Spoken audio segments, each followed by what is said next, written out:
I used to believe that cheating meant skin.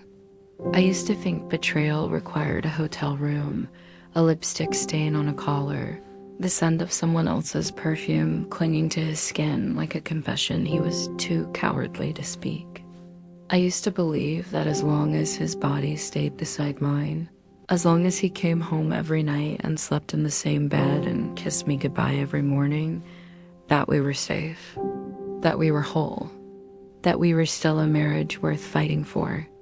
Now I know that cheating has nothing to do with skin. It never did. Cheating is the moment he stops imagining a future with you. It is the quiet, unannounced withdrawal of his daydreams. It is the slow death of the silent film he used to play behind his eyes, the one where you were both old, both soft, both still laughing at the same inside jokes you invented 20 years ago. He stopped playing that film somewhere along the way. I don't know exactly when. Maybe it was the Tuesday when he stopped asking about my day and started scrolling instead. Maybe it was the morning I caught him staring at the ceiling at 3 a.m. And when I asked what he was thinking about, he said nothing in a voice that meant someone. Maybe it was the anniversary dinner where he held my hand across the table, but his thumb didn't move. You know, the thumb. The one that used to trace small circles on your skin while you talked about nothing important. When that thumb stops moving, the romance is already on life support. I just didn't know how to read the signs. I was too busy loving him to notice that he had stopped loving me back. Not with cruelty, not with violence, just with a slow, gentle, devastating absence. He didn't leave me for her. That's the part that still unravels me at 2 a.m. when the house is too quiet and the sheets smell like nothing. He didn't pack a bag. He didn't say her name. He didn't even stop saying, "I love you." He just stopped coming home while still sleeping in my bed. And that, I have learned, is the most sophisticated kind of abandonment. The kind that leaves no evidence. The kind that makes you question your own mind. The kind where you lie awake next to a warm body and feel completely, utterly, soul-crushingly alone. I want to tell you about the night I finally understood. It was a Thursday. I remember because Thursdays were our pizza nights, the one night a week we didn't cook, didn't plan, didn't clean. Just a greasy cardboard box on the coffee table and whatever terrible reality show we could laugh at together. That Thursday, he was on his phone. That wasn't unusual. We had both become people who checked emails during commercials, who scrolled while the other one talked, who mistook proximity for intimacy. But something was different about the way he held it. His shoulders were turned away from me, just a few degrees. His knees pointed toward the door. His thumb moved in quick, eager strokes, the way it used to move across my palm when we were dating. And he was smiling. Not the tired, polite smile he gave me when I asked about his day. A real smile. A private smile. The kind of smile that belongs to someone who has forgotten they are being watched. I asked him who he was texting. He looked up too quickly. His eyes had that unfocused, startled quality of a man who had been somewhere else entirely and had to remember where his body was. "Just work," he said, but his thumb kept moving even as he said it. 3 more strokes. Then he locked the screen and placed the phone, face down on the cushion beside him, face down. That was the detail I couldn't shake. He had never placed his phone face down before.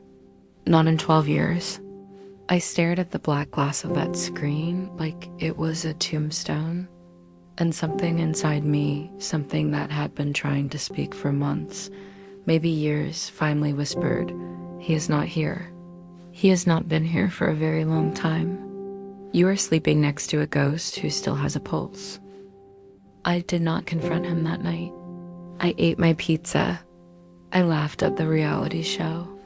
I kissed him goodnight and felt his lips press against my forehead, with the mechanical precision of a man following a routine he had memorized but no longer felt. And then I lay in the dark, listening to his breathing slow into sleep, and I started to remember. I remembered the way he used to look at me across a crowded room like I was the only source of light in a very dark world. I remembered the way he used to call me during his lunch break just to tell me a stupid joke he had heard. I remembered the way he used to pull me closer in his sleep, not because he was awake and performing affection, but because his body craved mine even when his mind was unconscious. I remembered the way he used to say my name. Not the short version, not the efficiency of a husband checking a box. The full version, stretched out, soft at the edges, turned into something that sounded like a prayer. When did that stop? When did my name become just a sound he made to get my attention, like, hey, or listen, or pass the remote? When did his imagination stop including me? I don't know the exact date, but I know the exact feeling. It is the feeling of being erased while still being visible. It is the feeling of standing in front of someone who knows your height, your hair color, your social security number, but no longer sees the person inside. He had stopped imagining a future with me. That was the truth I had been avoiding. Somewhere along the way, his internal projector had stopped playing our film. He no longer pictured us old. He no longer pictured us traveling, laughing, holding hands in a nursing home. He no longer pictured me at all. And in that empty space, that void where our future used to live, someone else had moved in. Someone he hadn't met yet. Someone who still had the power to surprise him. Someone whose name he typed with eager thumbs at 11 p.m. while I sat 3 feet away, eating cold pizza, already forgotten. The next morning, I did something I'm not proud of. I looked at his phone while he was in the shower. I had never done that before. Not once in 12 years. I had always believed that trust meant not looking, that privacy was sacred, that a marriage without secrets was a marriage without suffocation. But the face-down phone had broken something in me. Or maybe it had revealed something that was already broken. I picked it up. It was unlocked. He had always been careless about that, lazy in the way of someone who didn't think he had anything to hide. And there they were, the messages. Not hundreds, not thousands, just a slow, steady, intimate stream of words that built a world I was not invited into. She asked him how his day was, not the way a colleague asks, the way someone asks when they are already leaning in, already invested, already waiting for the answer like it matters. And he told her. He told her about the stress at work. He told her about the weight he had been carrying since his father got sick. He told her about the dream he had given up, the one about writing a novel. The one he had mentioned to me exactly once, 5 years ago, and never spoken of again because I had responded with practical questions about health insurance and timelines. He told her that dream. He told her the title he had picked out. He told her the first line of a chapter he had written in his head, but never on paper. And she wrote back, "You are not too late. You are just getting started." And I would read every single word you ever wrote. I read that sentence 17 times. 17 times I watched those words arrange themselves into a noose. Because I had never said anything like that to him. I had been the wife who paid the bills, who organized the carpools, who kept the house from collapsing into chaos. I had been the logistics manager of our shared existence. And she, this woman I had never met, whose name I did not even know, had become the curator of his soul. He wasn't sleeping with her. I am almost certain of that. He wasn't even meeting her for coffee, for drinks, for stolen afternoons in anonymous hotels. He was just telling her things. The things he used to tell me. The things he had stopped telling me because I had become too familiar, too available, too much a part of the furniture to be a confidant anymore. That is the poison of emotional infidelity. It doesn't steal your partner's body. It steals their narrative. And without the narrative, without being the person they turn to when they are scared, or hopeful, or broken, or electric with some new idea. You were just a roommate with a ring. I put the phone down. I did not scream. I did not cry. I finished making his coffee the way he liked it, black, one sugar, a splash of oat milk that he had recently decided was healthier. I handed it to him when he got out of the shower. He said, "Thanks, babe," without looking at me. And I realized that he had been saying babe for years as a substitute for my name, as a way to avoid the intimacy of pronouncing the 4 letters that used to sound like a love song. I wanted to grab him by the shoulders. I wanted to shake him until his teeth rattled. I wanted to say, I am still here. I am still the woman who stayed with you when your mother died, who held your hand in the emergency room, who learned to make your father's favorite soup so you could pretend for one meal that everything was normal. I am still the woman who loves you, but you have stopped loving me back. Not because you hate me, because you have forgotten how to see me, and you had given the best parts of yourself, the tender parts, the scared parts, the dreaming parts, to someone who has never seen you fail, who has never cleaned your vomit off the bathroom floor, who has never watched you cry over a parking ticket and loved you anyway. She gets the poetry. I get the paperwork. And I don't know how to compete with a woman who has never seen you fold laundry. I didn't say any of that. I went to work. I picked up the kids. I made dinner. I washed the dishes. I folded the laundry, his shirts, his socks, the ones he leaves on the floor like breadcrumbs marking the path of his indifference. And I smiled. I smiled because that is what wives do. That is what we have been trained to do. We smile through the slow erasure of our own importance. We smile because if we stop smiling, we have to admit that the person sleeping next to us has already left. We smile because the alternative is a grief so large it has no shoreline. That night, after the kids were asleep and he was scrolling on his phone with that private smile I no longer inspired, I went into the bathroom and locked the door. I sat on the edge of the tub, and I stared at my reflection. She looked tired. She looked like a woman who had been fighting for a marriage alone. She looked like a woman who had been pouring love into a vessel that had developed a crack at the bottom, not a dramatic crack. Not the kind you notice immediately, just a small, quiet leak that drained everything she gave before it could ever fill him up. I asked myself a question I had been avoiding for months. If he never changes, if he keeps narrating his present to someone else, if he keeps placing his phone face down and turning his shoulders away from me in bed, can I survive this? And the answer came back immediately, brutally, without mercy. You are not surviving it now. You are just enduring it. And endurance is not a marriage. Endurance is a hostage situation. The confrontation came 3 days later. I had not planned it. I had not rehearsed it. We were sitting at the kitchen table, the same table where we had eaten thousands of meals, celebrated birthdays, paid bills, argued about nothing, and made up by midnight. He was on his phone again, face down, the private smile, the quick, eager thumbs. And I said very quietly, "Who is she?" He looked up. For 1 second, one single crystalline second, I saw fear in his eyes. Real fear. The kind that comes from being caught in a lie you didn't even know you were telling. Then the mask came down. The mask of confusion, of mild annoyance, of why are you doing this right now that he had perfected over years of deflecting my anxieties. "What are you talking about?" He said, "No one.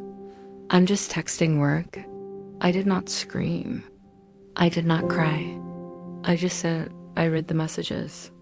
I saw what you wrote to her. About the novel. About your father. About how she makes you feel seen." The silence that followed was the loudest thing I have ever heard. It was not a peaceful silence. It was a violent silence.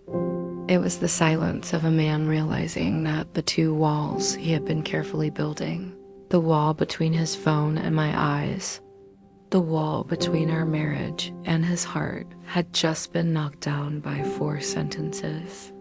He did not deny it. That was the first knife. He did not say, "It's not what you think," or "She's just a friend," or any of the lies I had prepared myself to hear. He just sat there staring at the table, his thumbs frozen above the screen. And then he said the words that will live in my chest until I die. "I never touched her." He said it like it was a defense, like it was an absolution, like keeping his hands clean made it okay to give his heart away. And I looked at him, this man I had loved for 12 years, this man whose children I had borne, this man whose name I had taken, and I said, "You didn't have to touch her. You touched her every time you chose her over me. Every time you told her something you wouldn't tell me. Every time you smiled at your phone and forgot I was in the room. You touched her with your attention, with your imagination, with the future you stopped building with me and started building with her." He started to cry.